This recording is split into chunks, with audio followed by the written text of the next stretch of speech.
Hello and welcome to the next episode of the new Earth Architectress podcast. My name is Aisha Rose Melodie Hassan, and I am an architect, alchemical healer, and the creator of the Sacred Blueprint. This is a cutting-edge vessel of courses and programs for women architects who are longing to bridge spirit with form and are ready to build and birth the sanctuaries of our new earth.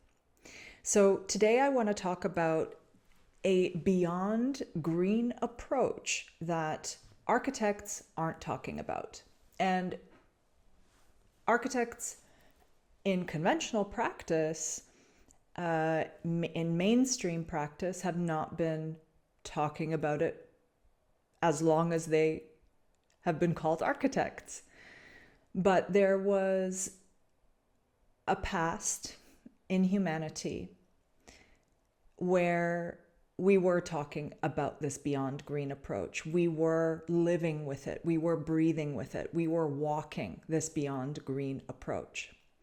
And when you Google beyond green, I did a bit of research before starting this podcast, and beyond green is about a regenerative principle in sustainable design, okay? It includes circular design. It includes a vision and a plan to not only create, let's say, a net zero building or a living house or an energetically efficient building or city. It takes it 2, 3, 4, 10, 50 notches further and says, okay, well, how is this building going to contribute to our thriving new earth where regeneration is at the forefront, right? So thinking about, creating cities that multiply their, let's say, their green spaces, their multiply food production, let's say, right? Organic food production. And as the years go on, there's more nourishment, more abundance moving forward. All amazing. We need all of these practices in architectural design. And for a long time, architects are now actually integrating sustainable design principles, and if they're really good architects, they're thinking about these regenerative principles in architecture. But today, not going to be talking about those. I've been actually at a university in Izmir in Turkey. I've taught sustainable architecture and building. I myself love building with natural materials like straw bale, and haven't built with hempcrete yet, but I've designed a few projects where we proposed to use hempcrete.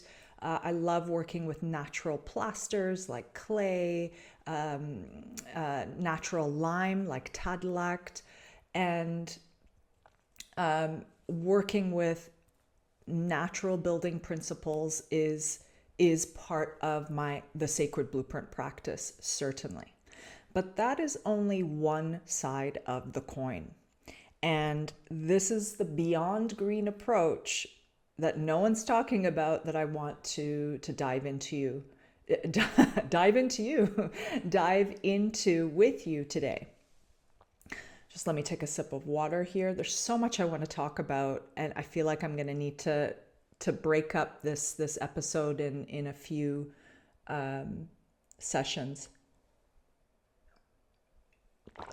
So what is this beyond green approach? Well, it is an approach where the world of spirit and the subtle realms of nature and nature's intelligence is an active or are an active participant in the design process.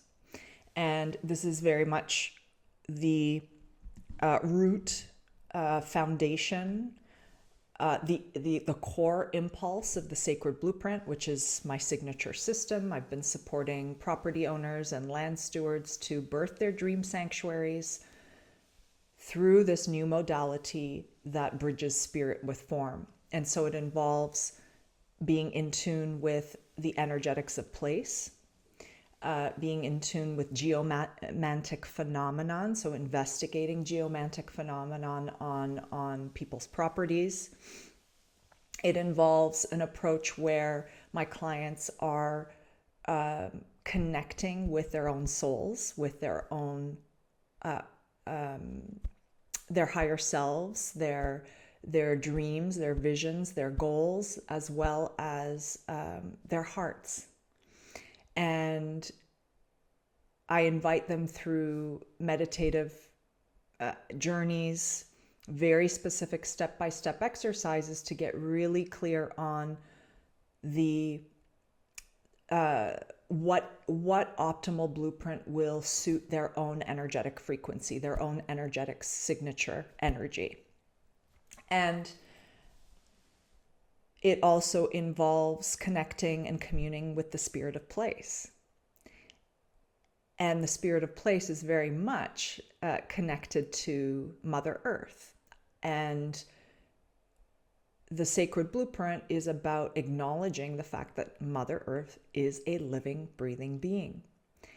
She is not just a mass of earth. She is not just material.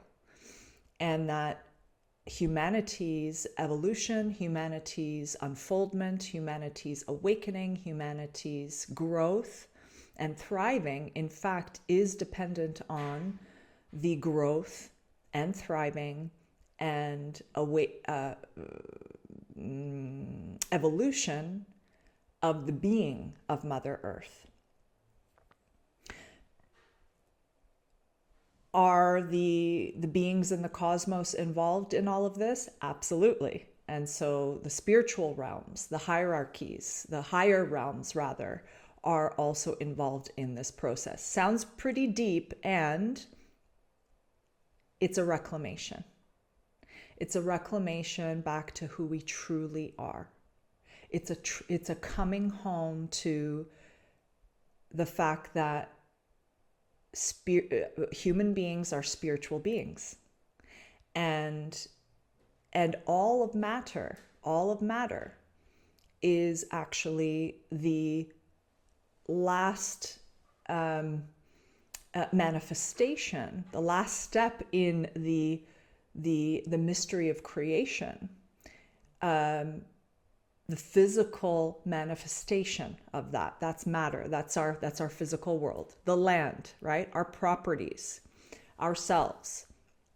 But that there is an energetic truth, an energetic blueprint behind the physical world, or behind the physical thing, correct?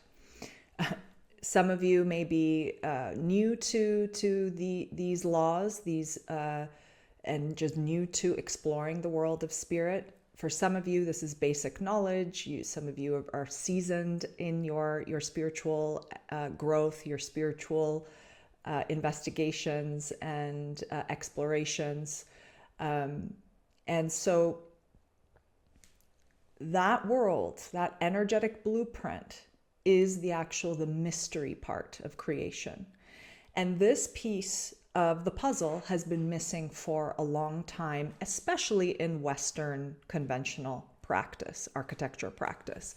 I would say that the East still continued on their traditions of feng shui, vastu shastra, for example, in the process of project planning, in the process of construction. There's still, big, developers in the East that will never not consider hiring a feng shui expert to consult regarding whether or not this a certain property is worth purchasing or not.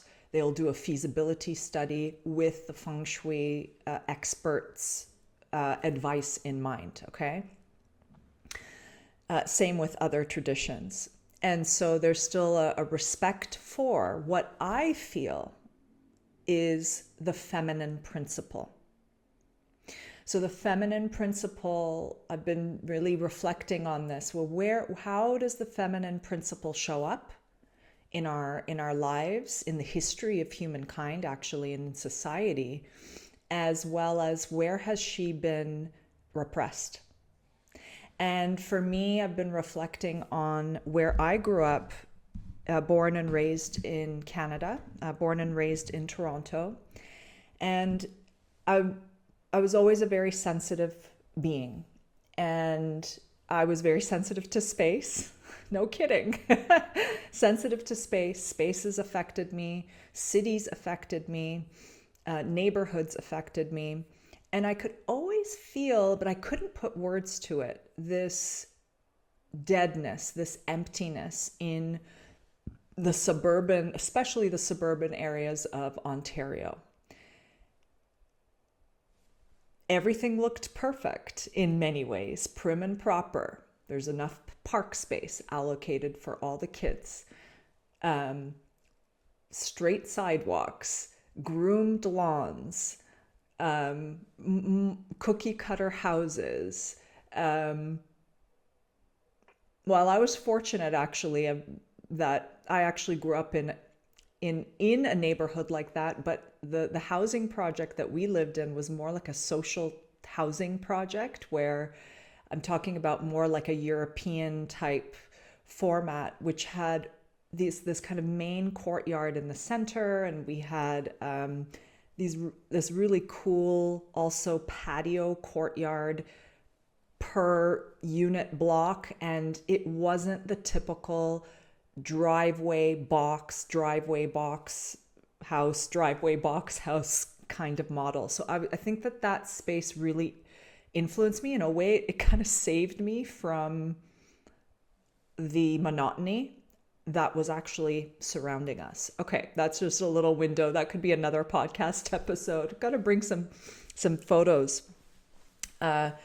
old family albums out to really do a study on that housing project. Okay, so I just always felt there was a kind of nothingness, and not in a good way. Nothingness can be a good thing. A void can be a good thing. There can be magic. There can be mystery, right?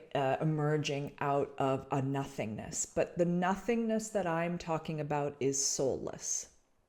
The nothingness that I'm talking about is like something hasn't been talked about. Something's being covered up. Something's being ignored. And now towards my midlife, I'm realizing that a big piece of that was what happened. What I was feeling was what happened to our Indigenous brothers and sisters in Canada. A big piece of it was that. Of course, there's so many other layers that I could get into today, but I just want to use that as an example. And I'm going to get to the Beyond Green approach that I want to share with you today. And it's all connected. In the last years in Canada, the Indigenous community discovered all these mass graves in residential school properties in various parts of the country. It was a huge shock, huge trauma, but many Indigenous grandmas and grandpas, survivors of the Indian residential schools, knew that there were children buried in these lands, and they were unmarked, these graves. And from my research and from a group that I've been supporting in Ontario, they said that the kids were very malnourished there, and they were indoctrinated, and they were taken away from their families in the name of religion, in the name of the Christian religion. It's a horrifying thing. And there's so many other things that have happened. There's, I hope I'm pronouncing her name correctly, Tanya Takak. She is from, is she from Resolute Bay? From all the way up where the Inuit community live. She talked about how there's also a big population of Indigenous people that just got sent up north. I actually didn't know that. We didn't know a lot growing up in school. We were not taught. But they were sent up there basically to die.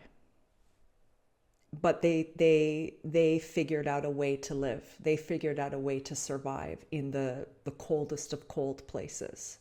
It's a miraculous story. But what's happened is that truth has been hidden from us. And that truth for me is the feminine principle. So listen, so of course in Indigenous communities there are men and women, all right?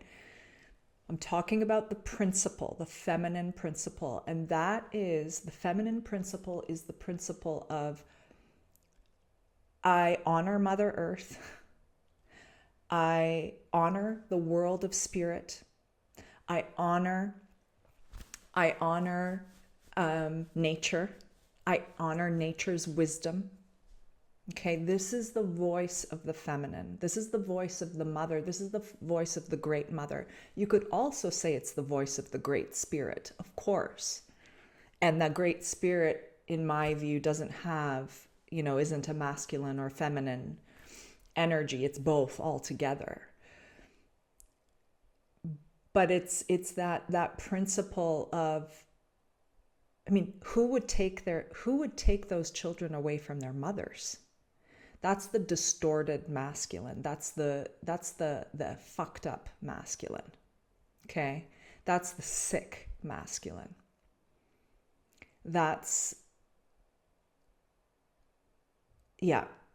So my body just, in some ways, there's a part of me that can't even take talking about it. It saddens me. It angers me. So I always felt this. And this act of colonialism, right? That is what has happened all across the world. And this is actually, so colonialism, importing, right, a certain dogma, right, a practice, a religious practice, and a certain mindset, right, and imposing it onto a land with, of local cultures, of ancient traditions, right. Certain rituals were practiced, and the ways of honoring the land were practiced, and all of that was erased. Savages, right? They're just savages. And I feel that out of this colonialism, there sprouted a kind of the word sprouting isn't actually the right word. It just, a certain kind of way of building and practicing architecture was generated, right, out of that invasion.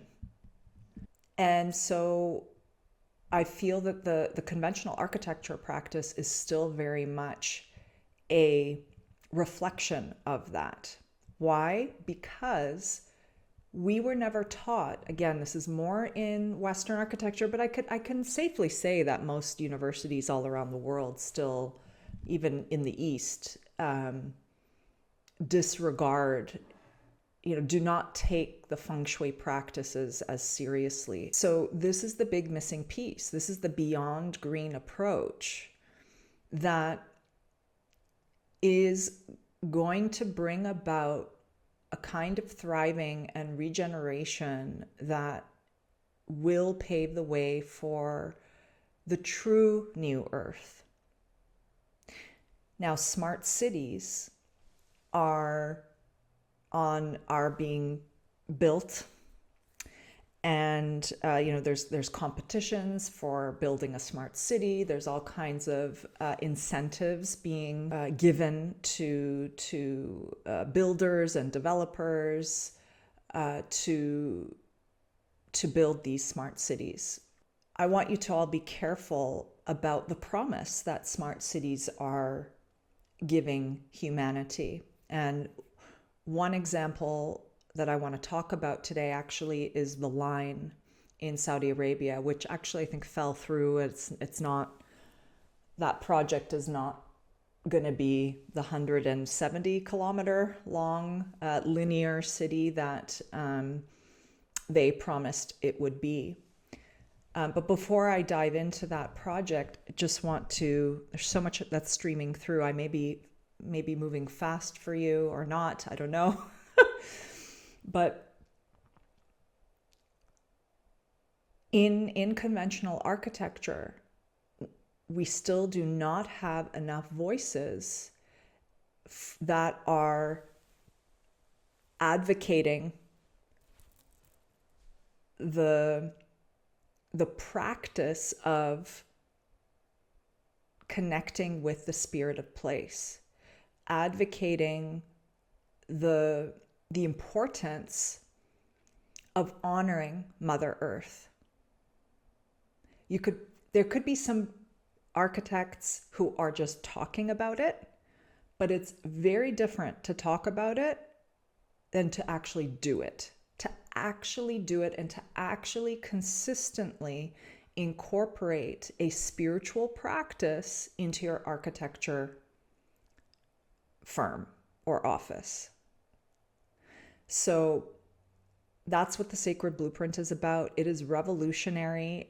No one else is doing this work, and I'm just so excited to be imparting, sharing, and training other women architects through the certification program, because this is the new dawn. This is a movement that architecture really needs. And I will boldly say that a lot of women architects, they have done so much work. They've worked so hard to be like the men. And it's now time to rise in a different way, in a way where we're honoring the feminine principle. We're honoring the feminine way of creating. I would say Anna Haringer is one of a beautiful model for that. She, even just the way she dresses and makes her own clothes, and the incredible heart-centered work she's done for the children in Bangladesh and many other parts and many other places in the world now, with her work with stunning natural building and clay earth architecture. But we are few, and she is not openly talking about working with the nature spirits. At least it's not, I mean, I would like to read her latest book, but I don't think that she's talking about that. And I'm here to talk about that, because that is really the missing piece. That is really the missing piece. And there's this book called Low Tech. I've mentioned this book in my online course before. Low Tech Design by Radical Indigenism. I'm showing the book here in the YouTube video. So, and there's going to be some images I'll be showing some images of the line and the Indian residential schools I've shown. So make sure that you watch the YouTube video. The link is down in the podcast player description thingy. But this book, Low Tech Design by Radical Indigenism, there aren't that many examples of actual houses, building projects, but there's a lot of great examples about regenerative, agriculture and traditional engineering, traditional structures building. There's just the wells. It's a really beautiful book. And in the introduction of the book, there is they do speak to the importance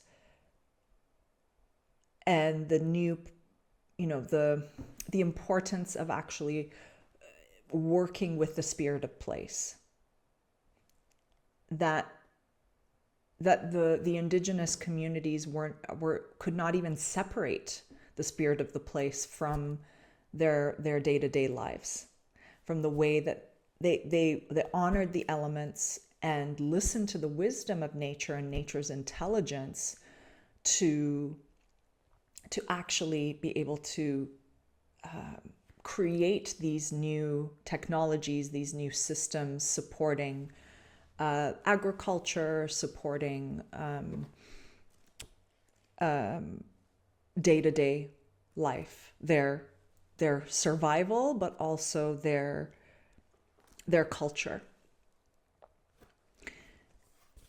So the importance of bridging spirit with form isn't just about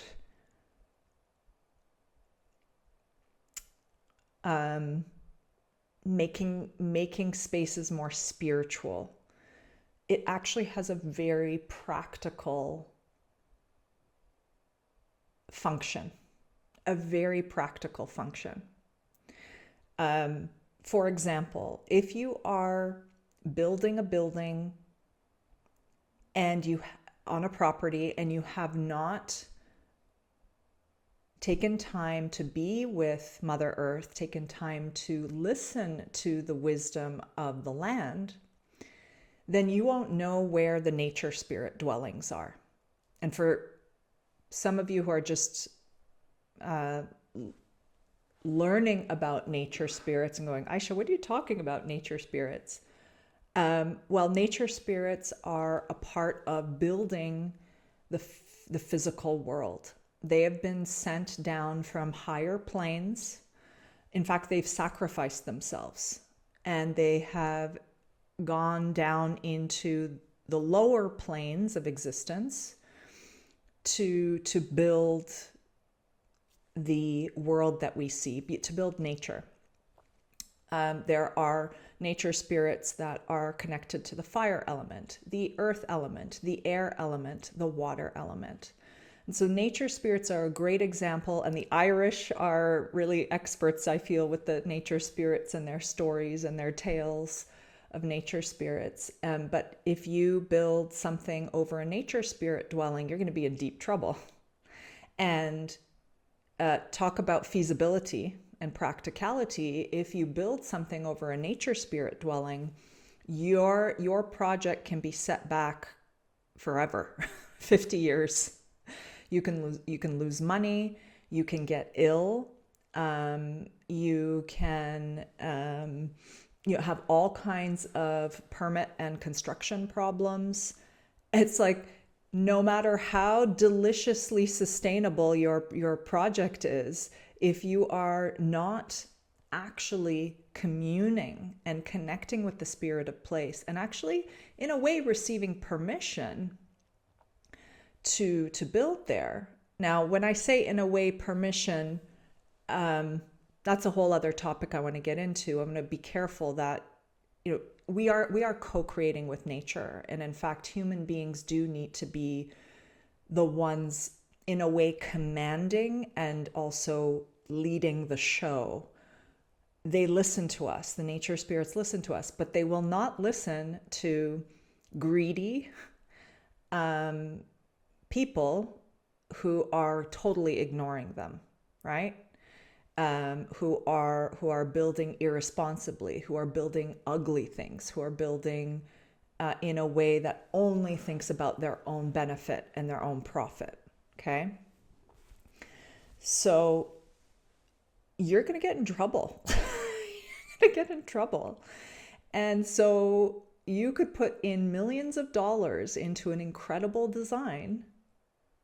But if you are not connecting with the spirit of place and not understanding how Mother Nature operates, actually, then you're missing that big piece of the puzzle. And this is the beyond green approach that I'm talking about.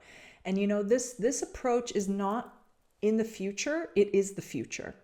And it's an approach that will outlast AI.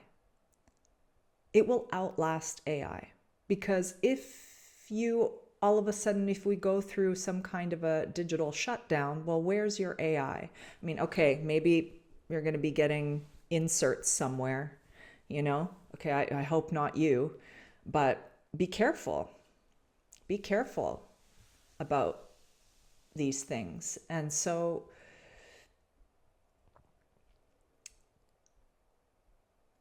this approach of communing with Mother Earth and acknowledging the world of spirit is crucial for humanity's highest unfoldment. And it is empowering, and it's an empowering process not only for the human being, for your clients, but also for the land. In fact, it liberates the land. In fact, it liberates the nature spirits because they've fallen actually down on purpose. They've sacrificed themselves, and they are doing a great deal of work. Not saying that they're miserable. They're very much enjoying what they're doing. But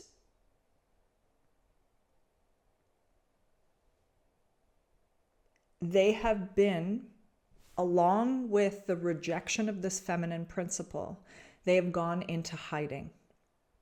And it's our duty to bring them back through our love, our gratitude, and acknowledgement of them.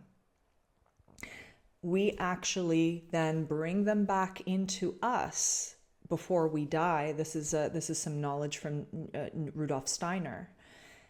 But it helps us to become whole again. They are a part of us. The elemental realm. That's maybe the more correct way of saying it. The elemental realms are a part of us. But because we've rejected groups of people, we've rejected that truth, rejected groups of people who honored that truth for so long, and we've rejected that within ourselves. We've repressed that within ourselves. We repressed the feminine principle within ourselves. We've repressed Mother Earth from ourselves. We've severed her. This is not just about sustainable architecture. Okay, you can have the most amazing passive house on paper. It could be an amazing model for sustainability.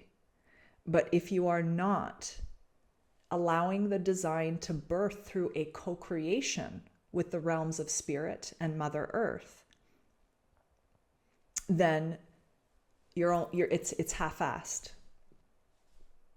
And you know, no matter how smart your home is, or no matter how smart your city is, if you don't understand the way the water moves under the land, if you do not understand ley lines and how they run through the land, if you do not understand where power places are, power spots are, if you do not understand where vortexes are located, or if you don't even let's put those aside, the geomantic phenomena aside, but let's also go down to, if you don't understand if at one point in history children were buried in the earth on a certain property and they've been hidden, and you want to understand, why is this project not moving forward? Well, because you're not understanding that there are actually thought forms and ghosts on the property that are actually preventing you from building your suburban development. Example. Or there could have been a war on that property. So this is the hidden realm. This is the spirit of place, the story of place, that is crucial to investigate as an architect of the new earth. In the future, in the near future, there will be, and I'm talking about the good, the true, the beautiful way. In that way, there will be no architects who do not acknowledge the world of spirit. This is not about what you believe in or not. This is not about a preference. And I know for some of you, the word spirit may still be triggering. The word God may be still triggering, because in the name of God, look at what they've done to our Indigenous brothers and sisters in Canada. In the name of God, currently there's war in the Middle East, as well as, there's more to it. It's not just the name of God for the Middle East, but I'm talking about Palestine and Israel. And there's so many wars, right, that have been fought. So many innocent children and families and mothers and fathers massacred in the name of God. So I get it. And the realm of spirit that I'm talking about, and the beings who are involved in animating that realm, in making that realm living, are benevolent beings. They are benevolent beings, and they're here to help us to build the new earth. I know if you're in this space as a woman architect, you know with every cell of your being that this is what you're meant to be doing. You're meant to be bridging spirit with form, and it's time for you to unleash your intuitive powers and confidently and boldly bridge spirit with architecture. So I was going to show you some images of the line. I'm going to do that now. I do have family coming over soon, so I may need to do a part 2, but I'm going to show a couple images of the line in Saudi Arabia. But before I do that, if you are fed up with the grind of conventional architecture and you really are longing to build the temples of our future and build a viable business, attracting amazing clients, amazing projects, amazing money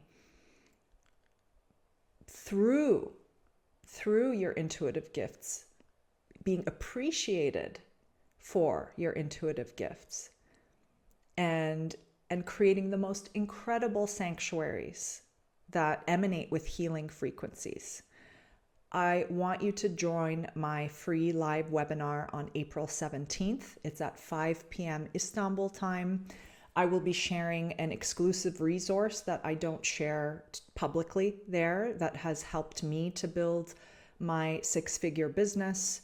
And I'm going to be sharing all kinds of an introductory taste of the sacred blueprint, as well as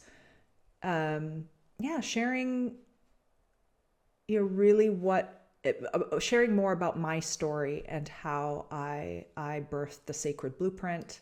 And I'm gonna be giving you some tips also on how to cross this threshold, because I know that a lot of you are still really holding back from going full force into bridging spirit with form. You may be sprinkling a bit of fairy dust on some of your projects, maybe for some friends and families after hours, right? Doing your magic behind closed doors, but you are not fully ready to step up as a leader and weave your magic into your architecture practice. And I'm going to show you and tell you why you need to do this, why you need to do it, and that you will experience immeasurable fulfillment and success doing it. Okay, so I want to share, give me a moment here to bring up my screen. I'm going to share this line project briefly. And this is an example of a project that is promising clean air, promising sustainability, promising a hopeful and healing future for humanity. But I'm going to share what I see on a spiritual level, what some of the problems with this project are. So I want to read an excerpt from the marketing video for the Line project in Saudi Arabia. And it says, "For too long, humanity has existed within dysfunctional and polluted cities that ignore nature. Now a revolution in civilization is taking place. Imagine a traditional city consolidating its footprint, designing to protect and enhance nature.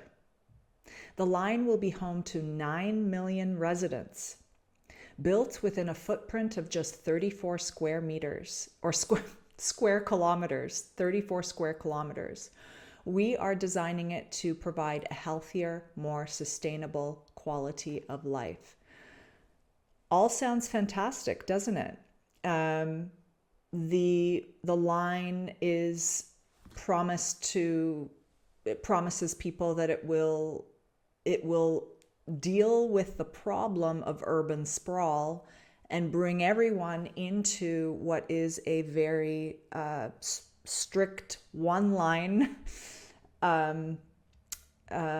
series of modules that are packed into a very, very tall, basically outstretched skyscraper in a horizontal format. But the height of it is mega tall. I think it surpasses the height of the Empire State Building, and it has this mirrored glass on each side, designing to protect and enhance nature. Okay, could be protecting nature. This is a great thing. I invite you to feel with your heart and soul the word enhance nature. Why are we enhancing nature? I want you to think about this.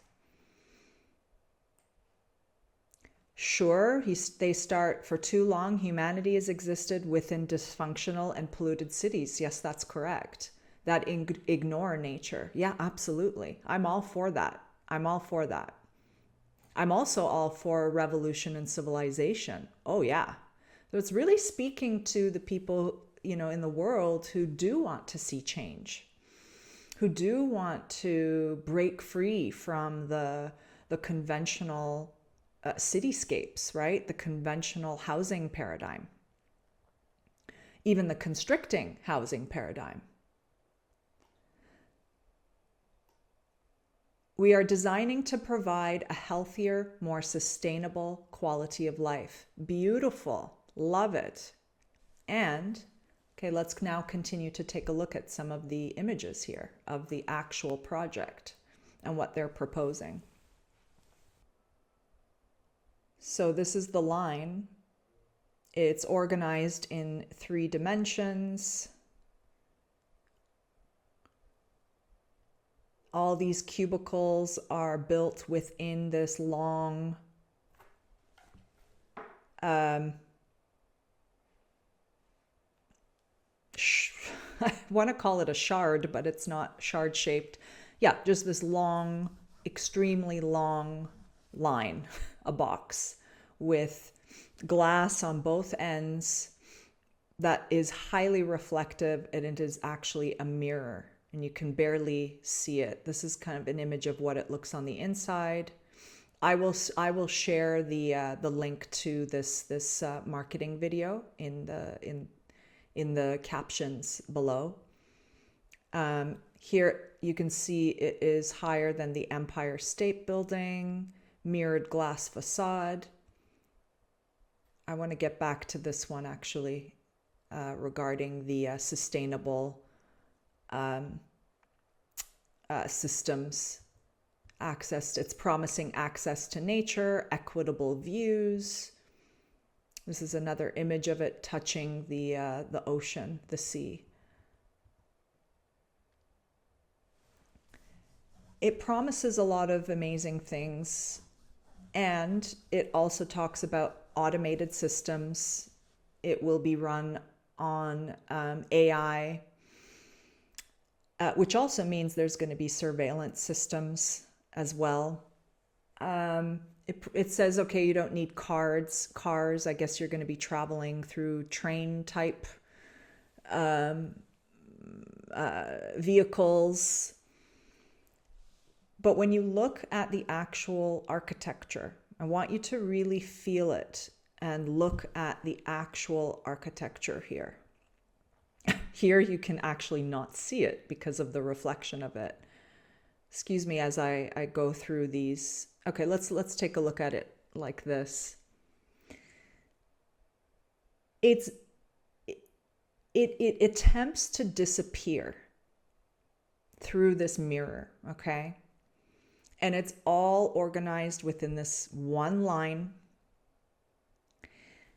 But the energy, okay, so let's first talk about the mirror part. And we're seeing some house projects and cabin projects actually in architectural magazines with this mirror concept. Well, first of all, I don't think about, just think about birds and how they're all going to be flying, into the mirror. That's a whole other issue, right? That we see in cities and skyscrapers. Birds die because they whack themselves against the mirror. But it's saying, oh, well, we respect nature. We respect nature, and we want to make this architecture disappear.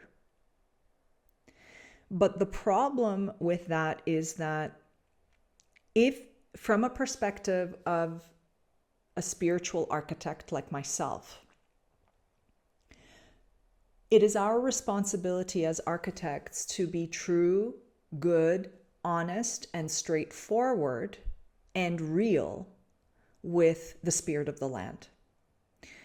The mountains that you see on the right-hand side of this massive smart city structure, they all have a soul, they all have a spirit, and they can all speak a language, and they are all connected to a complex and beautiful network of earth grids and dragon lines.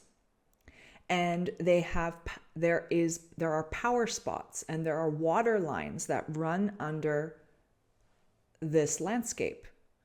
Yes, it's the desert, and they promise to bring lush gardens within the desert, which I think is a very actually honorable and beautiful thing to do. And there are many amazing sustainable visions that actually bring green to the desert. One of them is the Sikkim project in Egypt, an incredible community that has been built in the middle of the desert, bringing richness and thriving and life back to the soil. But the desert also has a role, and it's not like greening the desert is always what we need to do. The desert is the desert. And there's a mystery to the desert, and there's a need for desert climates in order to have balance within the earth. Now, there's an argument that there's a lot of desert and that we need to make use of the land to bring more regenerative principles to the desert. That's a whole other conversation. But what I'm talking about is the life force that is already thumping and pumping through this land. Now, what the architects of this project and the developers of this project do not know is that where the ley lines cross through this, 170 kilometer long project. They do not know where the power spots are. They do not know that when these modules cross over geopathic stress, and you can get massive areas of energetically zones that are not healthy for humans to inhabit. You can cross over that zone, and there's going to be all kinds of problems with the technology within that certain section of the line. So it's such a paradox. On one hand, they're saying that they're doing this to honor nature. Well, they didn't use the word honor, but I don't remember exactly what they said in the intro again, but they are trying to leave room for nature and respect nature, but actually this architecture is the epitome of ignoring nature. Also, this architecture, this city planning and city architecture is the epitome of ignoring the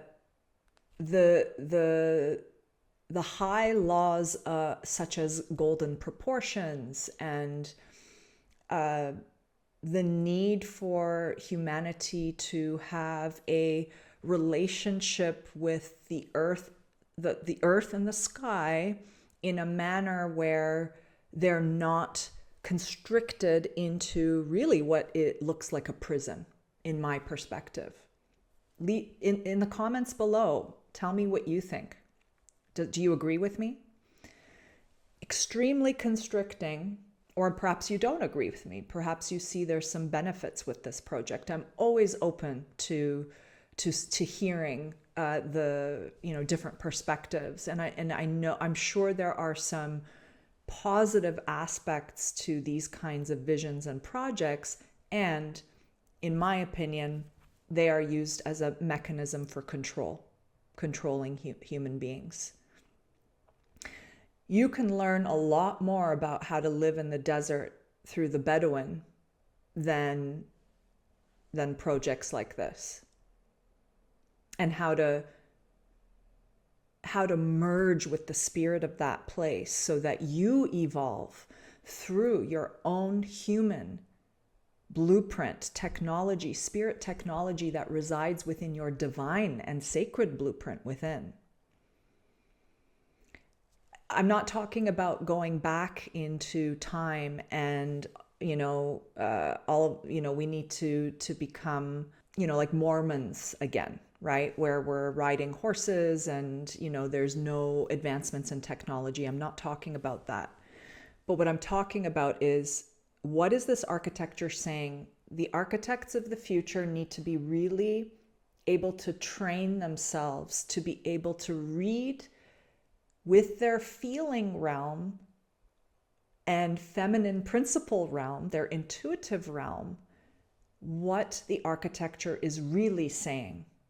Okay, they're promising one thing, but the architecture is actually saying something else. And so the other thing about the problem with mirrors in architecture on the outside, okay, we see this, you see this in other magazines, I've mentioned this before, with other projects, is that it is highly reflective. And so what it in fact is doing is it's pushing nature away. It's pushing it away. The sound is bouncing off of it and being spit back into nature. And that's highly offensive for the nature spirits. And they also can see through the lies. They can feel through the lies. This is a lie.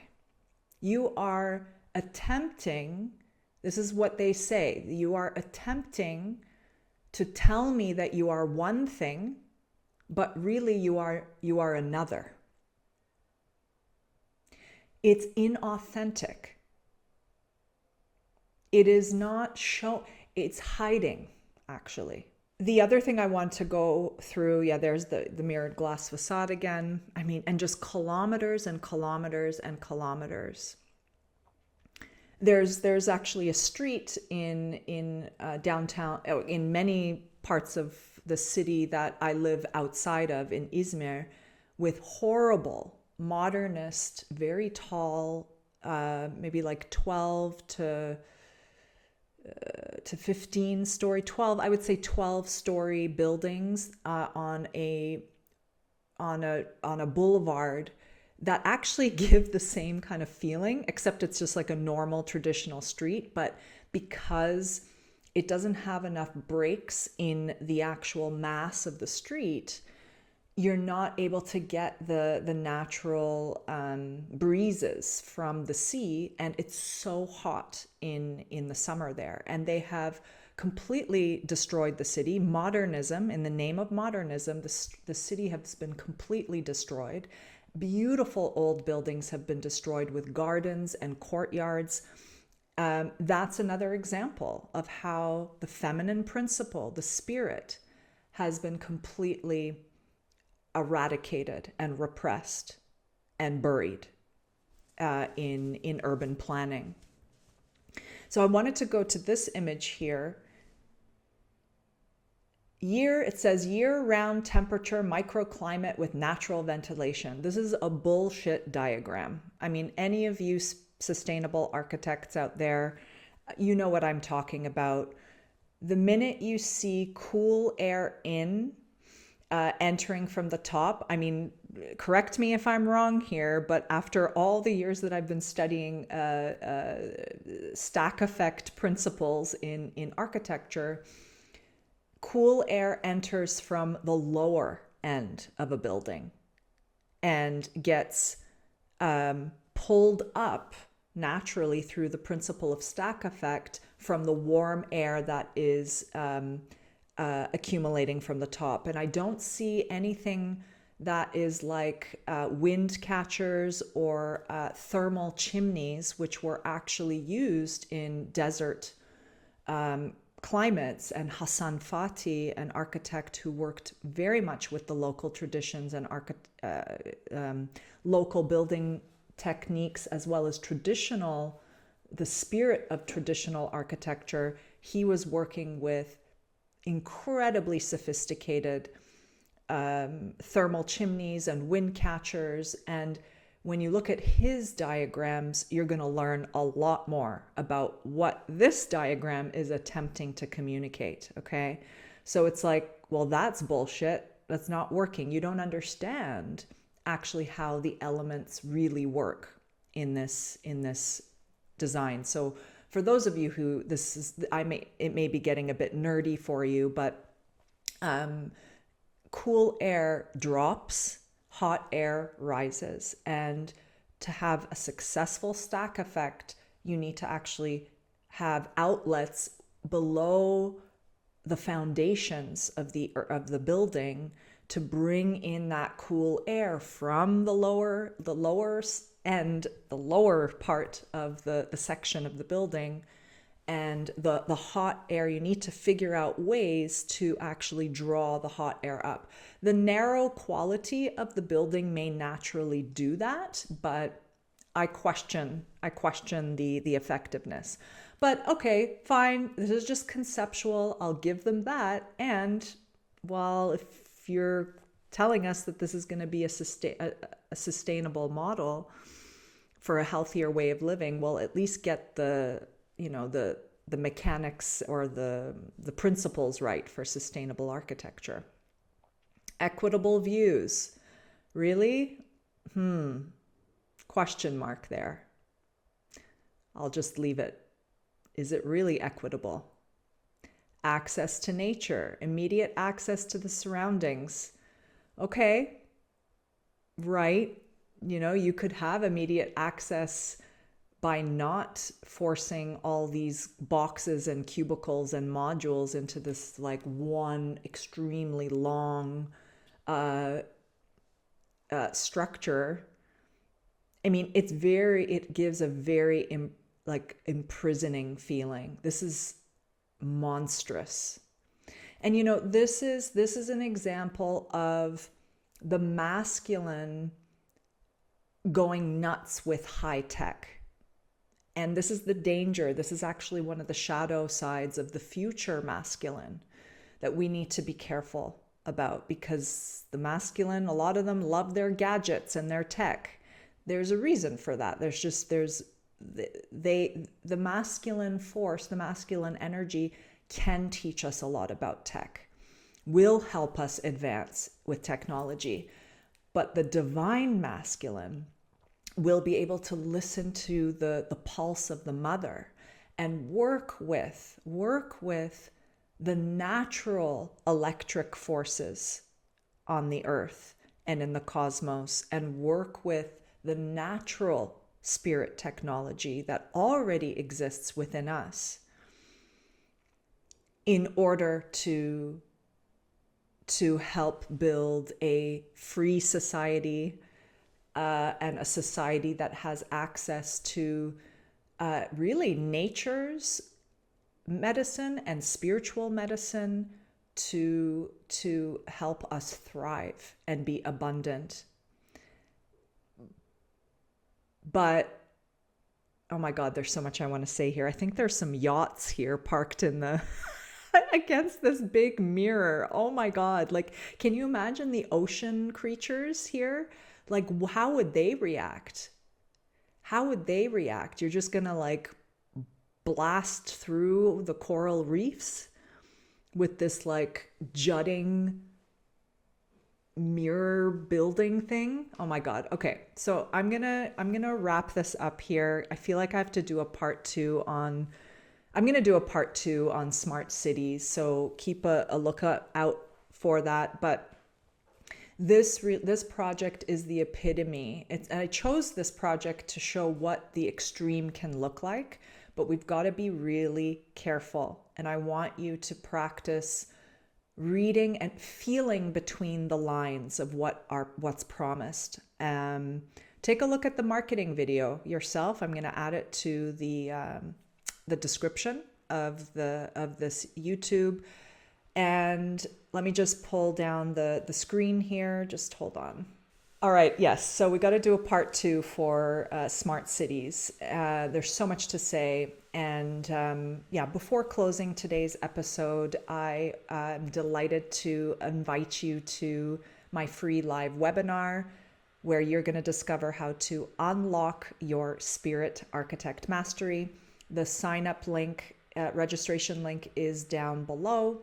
And I would love to have you there if you are a high achieving, spirit conscious woman architect, landscape architect, or interior architect who is eager to learn how to successfully bridge spirit with form. You're longing to build the temples of our future, and you're ready to unleash your feminine magic and weave the world of spirit into your architecture practice. So I look forward to see you there.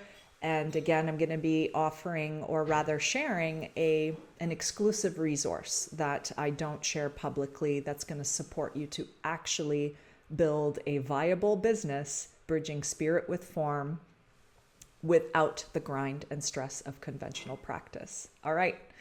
See you next time. Thanks for tuning in today. And it's a revolution. It's a movement. And thank you for being a part of it. Mwah. Bye. It's time to rise and unite your two sides. The determined, go-getter, high-achieving architect with the wild, nature-loving energy healer. You're fed up with the grind and stress of conventional practice and are ready to come out of hiding and unleash your feminine magic to birth the temples of our future by partnering with the spirit of the land. Hi, I'm Aisha Rose. I'm an architect on a bold mission to help humanity awaken and heal by bridging spirit with form. After over 20 years of leading a distinguished career in architecture and successfully working with land energetics, I birthed the Sacred Blueprint, a revolutionary, unconventional approach helping you to design the optimal blueprint for your clients' dream sanctuaries while opening the way for smooth project planning. Now I'm thrilled to share my unparalleled expertise and cutting-edge tools with you so you lead a prospering, spirit-led architecture practice while attracting overflows of abundance, radiant health, creative ease, and divine match clients while making a powerful impact on Earth. Introducing the Sacred Blueprint Certification Program, a proven spiritual energetic property design system that will outlast AI and equip you with all you need to know to leverage your intuitive gifts with architecture. Nothing like this exists out there.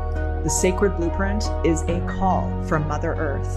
This is the next evolutionary pulse and a groundbreaking movement for high-achieving, spirit-conscious women architects that will put you miles ahead as a leader and help heal the planet. Apply now.